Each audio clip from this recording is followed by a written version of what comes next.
it's Peril's Gate time. And holy shit, this book was absolutely the best in the series, without a shadow of a doubt. And I cannot... It starts off so different from the rest of the series. And I'm not going to go into too much as to why, but it starts different. And it's weird. So you start off with a very different starting position, and you go, okay, this is different. So this whole book has to have something different about it. And throughout the entire book, you go, oh shoot, this is a turning point. This is going to change everything. Peril's Gate does exactly that. It changes everything. Throughout the entire first 6 books, this is book 6, I believe, we get a threat. And we get a build-up to this threat. And in this book, we get a little bit of payoff. And the way it is built up to, the way it is paid off, is, holy shit, it's impressive. And the way this book builds upon the themes of the previous books as well.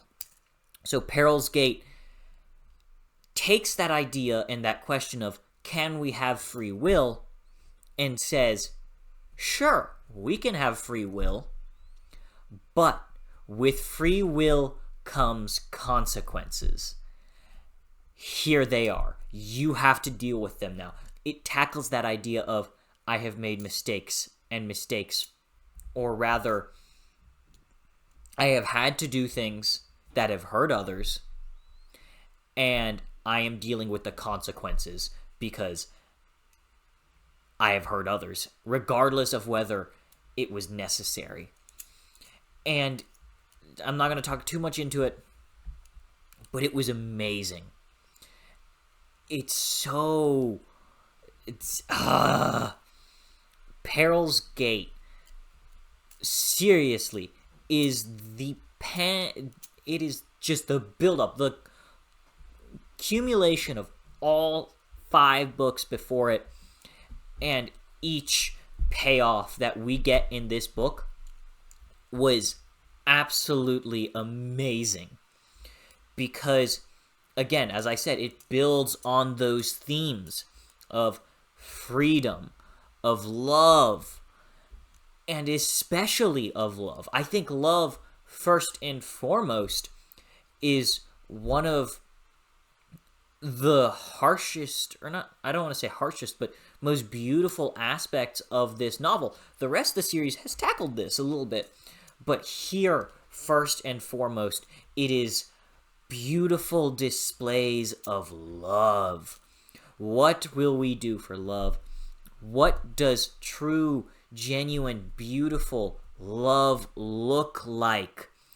And it is absolutely stunning the way Janny Wirtz manages to depict these displays of love. Love for the world, love for a lover, love for a brother, love for a friend, love for a mother or a father.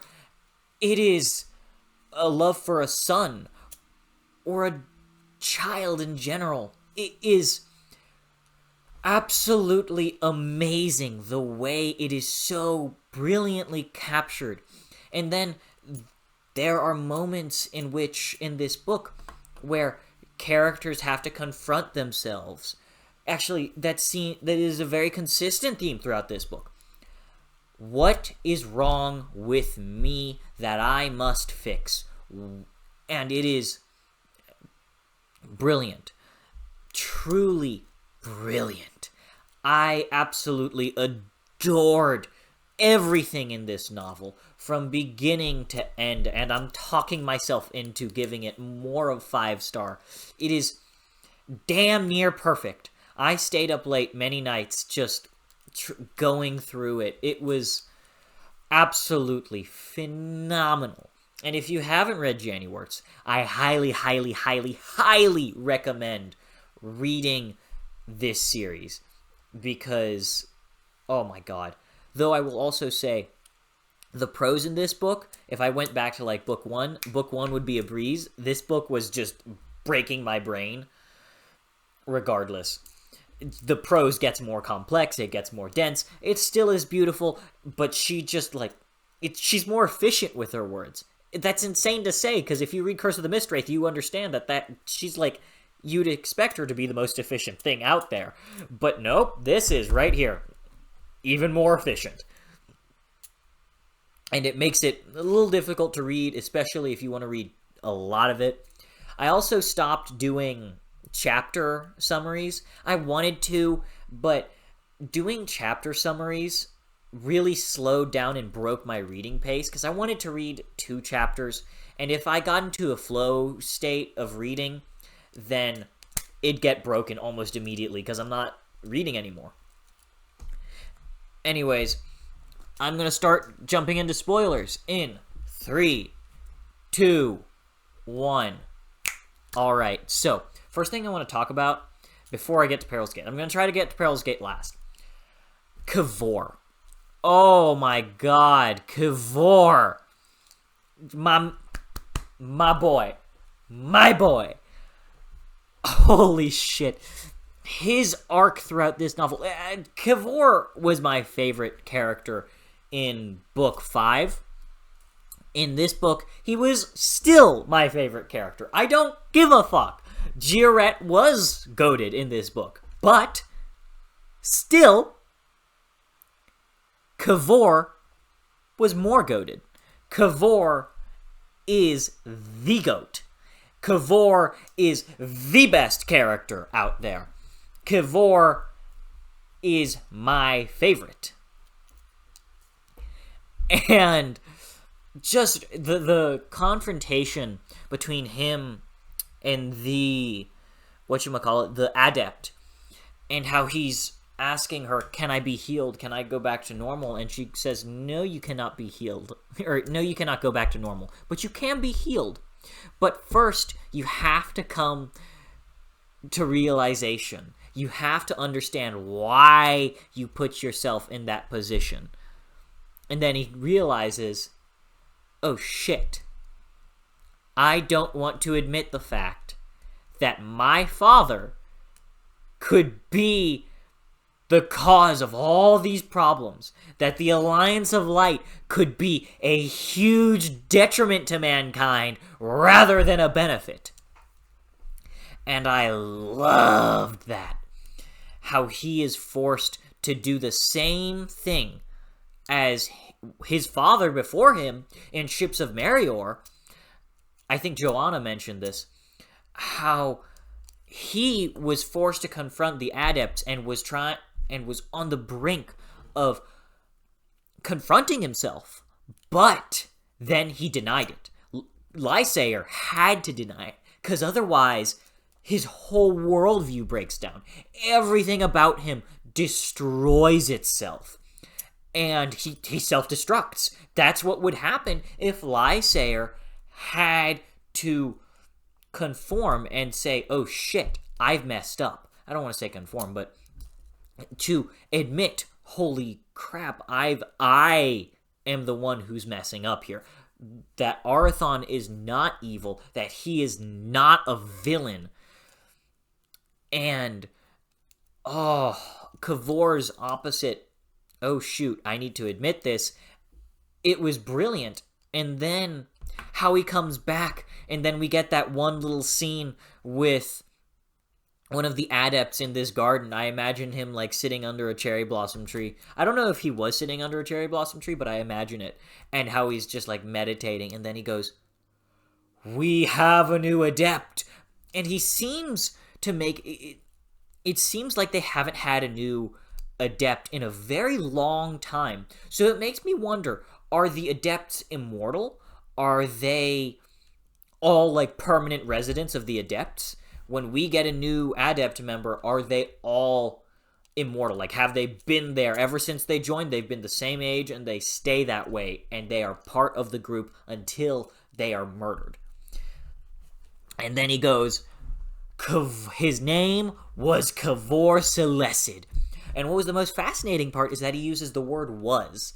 And that's fascinating. So is he going to be given a new name? I cannot wait to see where this goes in Trader's Knot. I have that book on this shelf right here. I cannot wait to read it. But I'm giving myself a little bit of a break. And, man, Kavor was amazing. Lysayer was just a piece of shit. We didn't get a lot of Lysayer in this book, but he was an asshole, and I hate him. I don't hate him, but the fact that he rejected the centaurs... No, I don't know. It's because I'm pissed. He killed Jiret, okay? Jiret is that epitome of loyalty. And I almost cried in that moment where Jiret is telling Arathon, no, I'm trapping you here, and I'm going to go out, I'm going to save your ass, because that's what a friend does.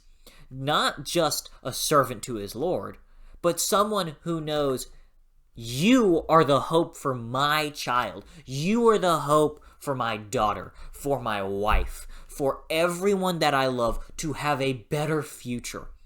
And if you die, then we're all fucked. So you need to leave. You need to survive, and I will have to put my life on the line. And what I loved was that he was also going at the end, I don't want to die. I have a daughter. I want to raise her, and I don't want to put her in the situation that Lysayer put me through all those years ago when he was 12. But he has to put his life on the line. He has to die because this is what is necessary. And man, Jiret's whole story was phenomenal. And how Jiret had to... Oh, God. This was such an awful scene for me. I was able to figure it out, like, through the first 2 sentences or so, but I did not want to believe it. When he's knocked out after... Also, I do want to say, the moment where he's just pissing off Lysayer, going, you are the one who is destroying everything. You are the one who is causing havoc. You are the one who is bringing this hell upon everyone again and again and again. And this is your fault, Lysayer Selessid. This is you. Brilliant scene, and it makes you feel so triumphant. It's like, yes, Lysayer, eat shit. You have brought this on yourself, Lysayer. And then we get this moment of revelation where he gets knocked out, and then he wakes up, and it's like there was blood in his mouth, and it's like, oh, okay, that's weird. Oh shit. And then Sulfin Aven tells him, yeah, we cut out your tongue. And I remember going, no! I remember shouting aloud, shit! No, you can't do that to Jiret! And it was such a painful experience. And this is about to lead into one of my only criticisms of the book. We go through the book, and this miserable, arduous journey of him being forced to walk down this trek. And then, of course, I think it was Davian, or maybe it was Traith, I can't remember, who said, come here, come into my animal, either the crow. I think it was the crow. No, I'm pretty sure it was Traith.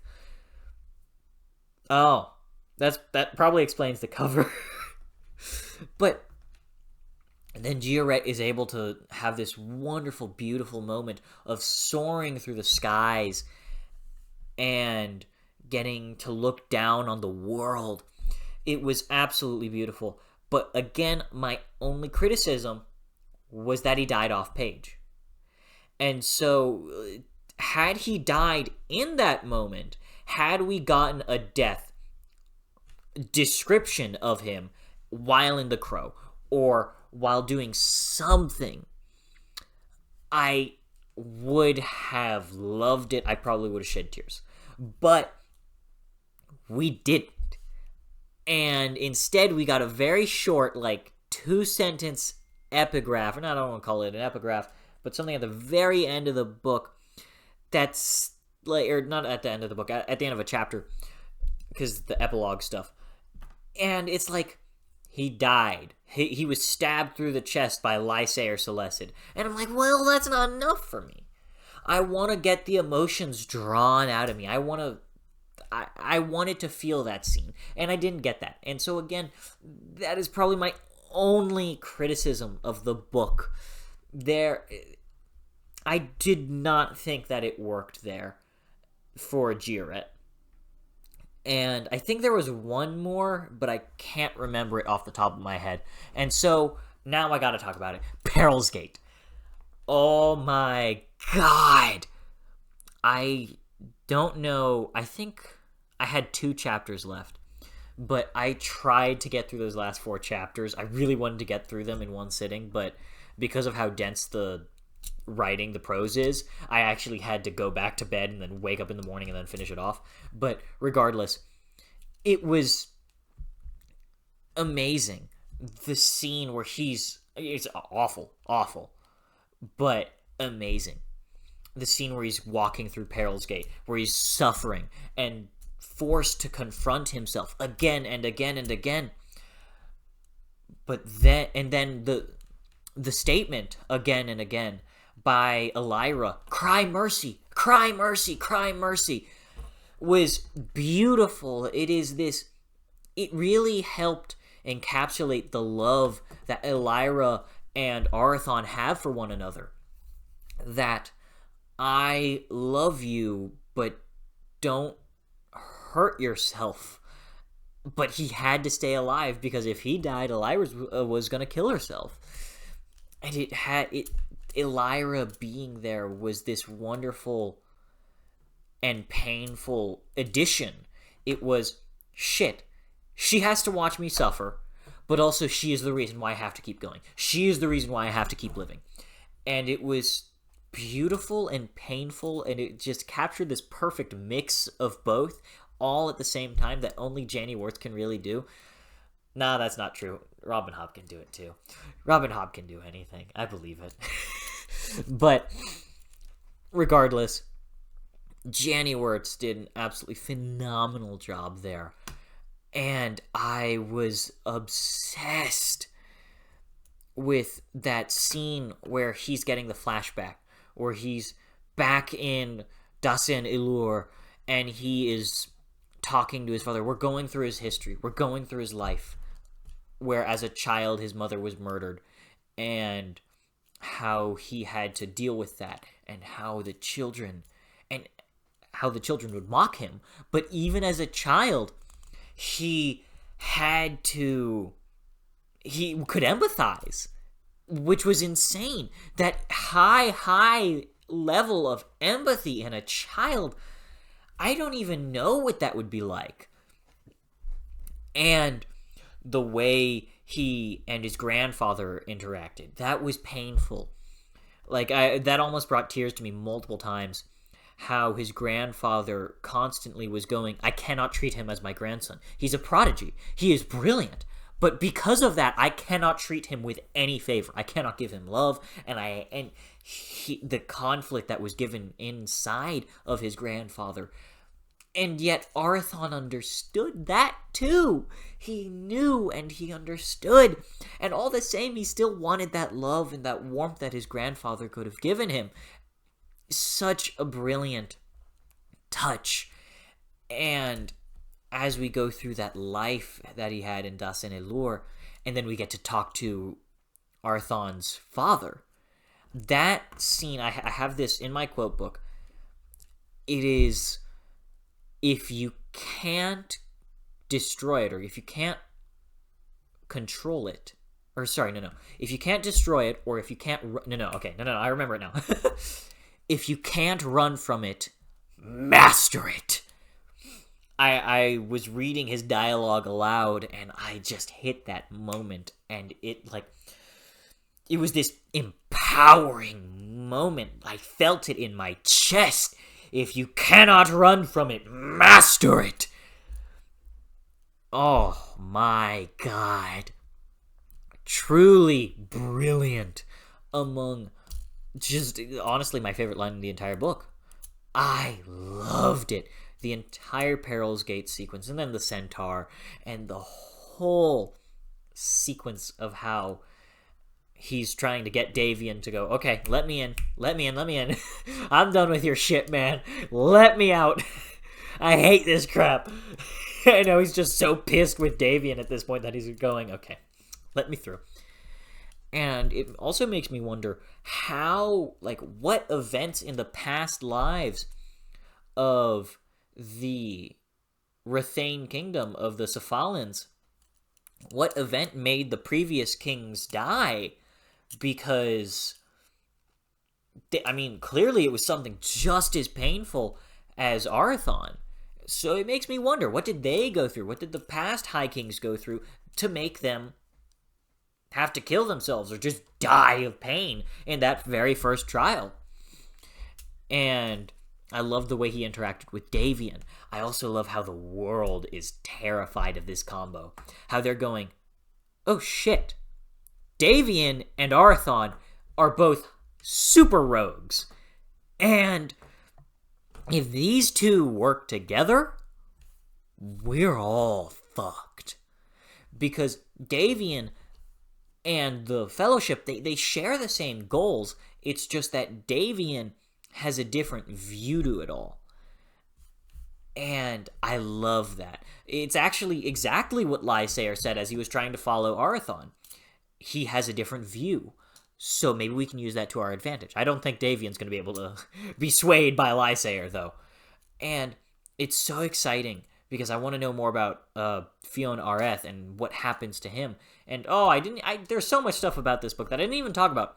Like how the whole stuff, all that stuff with the Mistwraith, and how the lanes were going imbalanced, and how Arathon had to help them and sacrifice so much for that. And I also love the scene where all the soldiers were behind Arathon and going, oh, nope, we do not want to go into Davian's trial. Thank you very much, sir. We love you with all our hearts. We are loyal. But Jesus Christ, no. Absolutely not. Thank you. Absolutely not. We don't want to go into Peril's Gate. You can have your fun, sir. We do have families, and we don't want to die there. Because if there was a chance in their heads, then sure, maybe they'll go through. But in their heads, it's like, okay, anybody who's gone through there has died. We don't want to go through there. So, bye. And, again, Peril's Gate was phenomenal. And I cannot wait to read Traitor's Knot next month. Next month.